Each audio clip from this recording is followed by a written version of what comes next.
Hello everyone, welcome to my channel. आज के इस वीडियो में मैं आपको बताऊंगा कि टाइमलाइन माइक्रोसॉफ्ट एक्सेल में हम कैसे यूज़ करते हैं और क्यों ये इतना बेनिफिशियल है। अगर हमारे पास एक लार्ज नंबर का डेटा है और वहाँ पे हमारे पास एक डेट का कॉलम है और उसके अलावा जो भी उसके रिलेटिव कॉलम्स है जहाँ पे हमारे पास सेगमेंट्स कुछ भी अलग डेटा है, तो हम उसको टाइमलाइन के अकॉर्डिंगली फ़िल्टर कर सकते हैं। और टाइमलाइन के ऑप्शंस हमारे पास कैसे आते हैं तो इस वीडियो में मैं आपको बताऊँगा।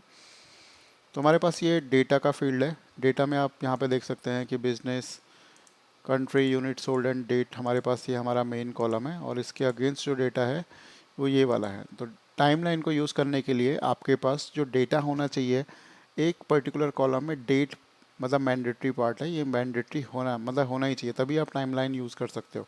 अदरवाइज़ आप स्लाइसर्स वगैरह यूज़ करके अपने डेटा को फिल्ट्रेशन का पार्ट कर सकते हो, राइट। तो मैंडेटरी फील्ड इज़ डेट। तो डेट हमारे पास होना चाहिए। तो यहाँ पे आप देख सकते हैं कि मल्टीपल डेटा है और हमारे पास डेटा है, काफ़ी सारा डेटा है, 701 सेल तक है, राइट।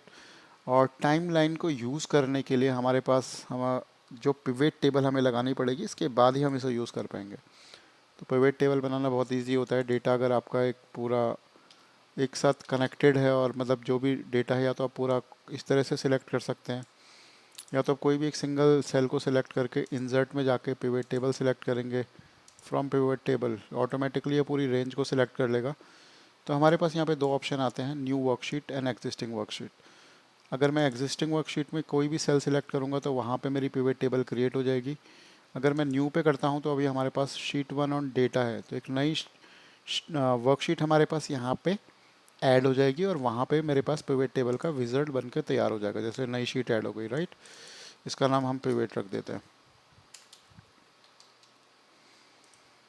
तो हमारे पास डेटा में क्या कॉलम है, business, country, unit sold and date. तो हम करते हैं कंट्री एंड यूनिट सोल्ड को हम प्रेजेंट कराते हैं, दिखाते हैं इसमें पिवट टेबल में, राइट। तो हमारे पास जैसे आप विजिट पे क्लिक करोगे, यहाँ पे हमारे पास पिवट टेबल का ऑप्शन आ जाएंगे। तो हमें क्या करना है, कंट्री एंड यूनिट सोल्ड। तो मैं कंट्री को रो लेवल में, जो रोज लेवल है, रो लेवल में लेके आ जाऊँगा और यहाँ पे हम आ जाएंगे यूनिट सोल्ड के ऑप्शन पे। यूनिट सोल्ड हम वैल्यूज़ में, सॉरी, वैल्यूज़ वाले पार्ट में हम लेके आएंगे, कॉलम में नहीं, रोज़ एंड वैल्यूज़ में। तो जैसे ही मैंने डाला तो यहाँ पे मेरे पास आप देखोगे कि पूरा का पूरा मेरे पास डेटा सेग्रीगेट होके आ गया। कि कनाडा में कितना है, फ्रांस में यूनिट कितनी यूनिट सोल्ड हुई है, जर्मनी में, Mexico, United state of America, और यहाँ पे इनका ग्रैंड टोटल है। तो उसको प्रॉपरली दिखाने के लिए मैं इसमें एक चार्ट इंसर्ट कर देता हूँ। तो आपको क्या करना है, अपने पिवट टेबल के किसी भी सेल को सिलेक्ट कर दीजिए, इंसर्ट में जाके यहाँ पे आते हैं हमारे पास रिकमेंडेड चार्ट। रिकमेंडेड चार्ट में आप कोई भी चार्ट सेलेक्ट कर सकते हैं। यहाँ पे एक्चुअली ये रिकमेंड कर रहा है कि ये वाले चार्ट आप यूज़ कर सकते हो। आप जैसे इन पे सिलेक्ट करेंगे तो ये आपको बता देगा कि कौन कौन से चार्ट आप सिलेक्ट कर सकते हो। डिपेंड करता है आपके एक्सेल वर्जन पे किस तरह से दिखाता है, लेकिन नॉर्मली अगर इसका थोड़ा बहुत लेआउट अलग होगा, लेकिन नॉर्मली इसी तरीके से दिखाता है, राइट। और मैं अभी यूज़ कर रहा हूँ 2021 माइक्रोसॉफ्ट ऑफ एक्सेल 2021 का वर्जन यूज़ कर रहा हूँ। तो मैं क्लस्टर्ड कॉलम ले लेता हूँ और यहाँ पे जाके इस पे कर देते हैं ओके। तो यहाँ पे मेरे पास चार्ट यहाँ पे आ गया है, राइट। तो इसके ऑप्शंस आ गए हैं सारे के सारे। अगर मैं इसमें इस प्लस के सिंबल पे क्लिक करोगे तो यहाँ पे इसके और भी ऑप्शंस दिखा देता है कि इसमें आप क्या ऐड करना चाहते हो।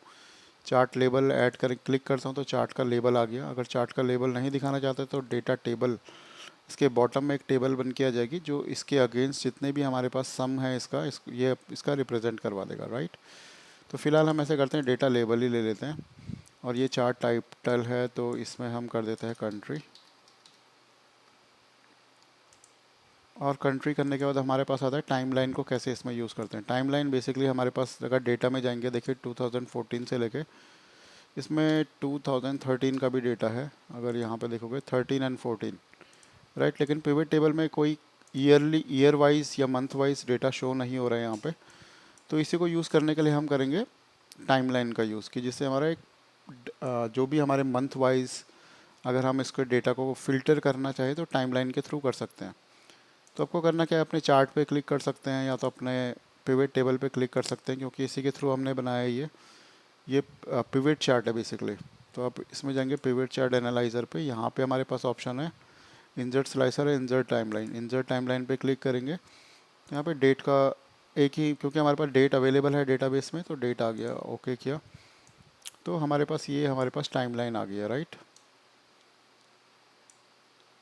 और इसको मैं एक्सटेंड कर देता हूँ इस तरीके से, और टाइमलाइन का मैं इसका थोड़ा कलर चेंज कर देता हूँ, ये वाला कलर ले लेते हैं। तो अब देखेंगे कि 2013 से जैन से लेकर दिसंबर तक इसमें पॉपुलेट कर रहा है, मतलब ये एक पूरी टाइमलाइन, मतलब एक पूरे ईयर का दिखाता है, जैन से लेकर दिसंबर तक। और फिर हमारे पास है दूसरी टाइमलाइन है 2014 जैन से लेकर दिसंबर तक। तो इसको मैं ऐसे करता हूँ, इसको व्यू में जाके इसको ग्रिड लाइन को हटा देते हैं। अब मैं करता हूँ जैन पे क्लिक, राइट। तो जैन में देखेंगे, जैन में हमारे पास कोई डेटा नहीं था, 2023 में डेटा नहीं था, 3 फेब में भी नहीं था, अप्रैल में भी नहीं था, मई जून जुलाई में डेटा नहीं था, अगस्त। तो हमारे पास सितंबर से जो हमारा मतलब 2013 से डेटा आना स्टार्ट हुआ है। देन अक्टूबर, नवंबर, दिसंबर, किसी भी मंथ की अगर आपको चेक करना है, जैसे सितंबर का चेक करना है, अगस्त का चेक करना है, तो उसी के अकॉर्डिंगली आपका यहाँ पे पिवट टेबल भी आप देखोगे तो ये फ़िल्टर हो रही है यहाँ पे, और उसके अकॉर्डिंगली हमने ये चार्ट बना रखा है, तो वो दोनों के दोनों फ़िल्टर हो रहे हैं और डेट दिखा रहा है, राइट। अगर इस पे आप क्लिक करते हैं तो ये पूरा का पूरा अनफिल्टर हो जाएगा, और जितने भी मतलब पूरा 2013 से लेकर 14 का पूरा डेटा दिखाएगा ये। लेट सपोज मुझे 2014 में जैन से लेके मार्च फर्स्ट क्वार्टर का डेटा दिखाना है, तो मैं शिफ्ट के बटन को प्रेस करूँगा जैन को सिलेक्ट करने के बाद, और शिफ्ट के साथ मार्च प्रेस कर दूंगा। इसके बाद क्या होगा कि फर्स्ट क्वार्टर का 2014 का मेरे को डेटा दिखा दिया, तो मतलब काफ़ी डायनेमिक है। अगर आप 2014 का देखना चाहते हो तो शिफ्ट के साथ आप जैन से लेकर दिसंबर का देख सकते हैं, शिफ्ट दबा के रखेंगे तो नवंबर का भी दिख जाएगा। तो जितने भी आप मंथ सेलेक्ट करेंगे उसके अकॉर्डिंगली आपका ये टाइमलाइन के अकॉर्डिंगली डेटा फिल्टर होके आपका पिवट में भी दिख रहा है और यहाँ पे चार्ट में भी दिख रहा है। तो अगर आप कोई डैशबोर्ड बनाते हो जहाँ पे आपको इस तरह से बहुत ही मतलब काफ़ी लंबा चौड़ा डेटाबेस है और वहाँ पर डेट का आपके पास ऑप्शन है जिसके अकॉर्डिंगली आप फ़िल्टर कर सकते हो, मैक्सिमम केसेस में डेट होता ही है, तो वहाँ पे आप टाइमलाइन का यूज़ करा के इसका यूज़ कर सकते हैं। और टाइमलाइन पे आप क्लिक करेंगे, जैसे टाइमलाइन पे क्लिक करके तो यहाँ पे ऑप्शंस होते हैं, यहाँ पे इसके कलर्स को भी चेंज कर सकते हैं, राइट। और इस तरह से काफ़ी यूज़फुल है ये चीज़। अगर मैं दूसरी शीट में लेके जाना चाहूँ तो मैं एक दूसरी शीट क्रिएट करता हूँ और इन दोनों को मैं कॉपी कर देता हूँ यहाँ से, Ctrl+X।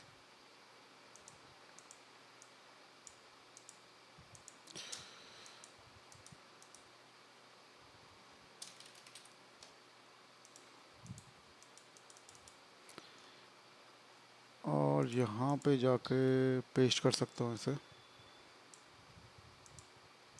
तो यहाँ पे देख सकते हैं कि मेरा डेटा यहाँ पे भी फ़िल्टर हो रहा है। पिवट टेबल मेरी इस वाली पर्टिकुलर शीट में है पिवट, और शीट 6 में मेरे डेट और चार्ट पड़े हुए हैं। तो इसके अकॉर्डिंगली मैं इसे यहाँ पे भी फ़िल्टर कर सकता हूँ, तो कोई प्रॉब्लम नहीं है। अगर मुझे पूरा डेटा को ही क्लियर करना है टाइमलाइन के, तो इस क्लियर फ़िल्टर इस पर क्लिक करेंगे तो पूरा डेटा मेरा अनफिल्टर होके एज़ यूजुअल फॉर्मेट में यहाँ पे दिख जाएगा। तो इस तरीके से आप टाइमलाइन यूज़ कर सकते हो। आई होप ये वीडियो आपको अच्छा लगा होगा। Thank you for watching, have a nice day.